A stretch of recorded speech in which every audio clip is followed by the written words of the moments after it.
एक छोटा सा डिफरेंस है गुड्स एंड असेट्स में, वो देखते हैं क्या है।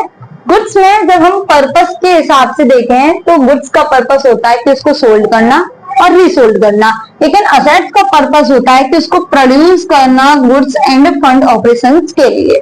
इसका नेचर है these are often final product of और कंपोनेंट दैट बिजनेस बाय और सेल।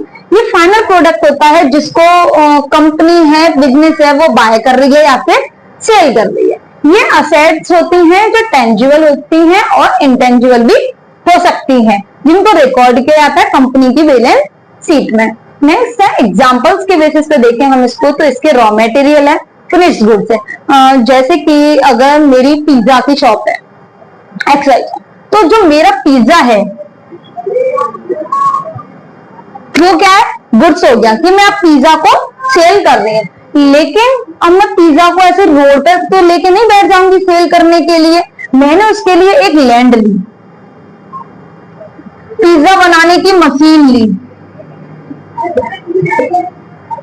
ठीक है, उसका मैंने पिज्जा का नाम सोचा, उसको एक यूनिक नेम दिया कि मेरी ब्रांड है, वो पेटेंट दे दिया मैंने उसको, ठीक है, और जो भी है वो क्या हो गया, असेट्स हो गया।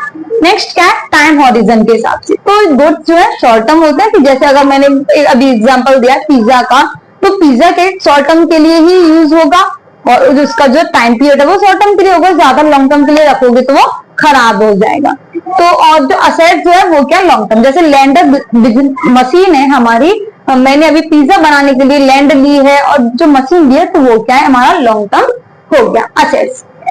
अब हम देखें कि इसका अकाउंटिंग में रोल क्या है। तो गुड्स जो है ट्रीट एक एक्सपेंसेस की तरह ट्रीट की जाती है।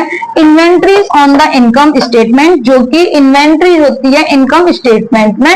Cost are recognized when sold और यूज। इसकी कॉस्ट को हम जब रिकॉग्नाइज करते हैं जब हम उसको सेल कर रहे हैं या फिर हम उसको यूज कर रहे हैं। तो पता चला कि जब मेरा पिज्जा मैंने सेल कर दिया, मेरे पास पैसा आ गया, तब हम रिकॉग्नाइज करेंगे इसके अमाउंट को, तो हम शो करेंगे, तब माना जाएगा कि इसका ये एक्सपेंसेस था। Assets are recorded in the balance sheet. Assets को हम बैलेंस शीट में रिकॉर्ड करते हैं। They are capitalized and their cost is expend over their useful life. जब तक चलेगी तब तक उसकी बैलेंस शीट में उसकी वैल्यू रहेगी, रिकॉर्ड रहेगी, जैसे कि फिक्स्ड असेट्स हैं। तो ये छोटा सा बेसिक डिफरेंस बिटवीन था गुड्स एंड असेट्स में।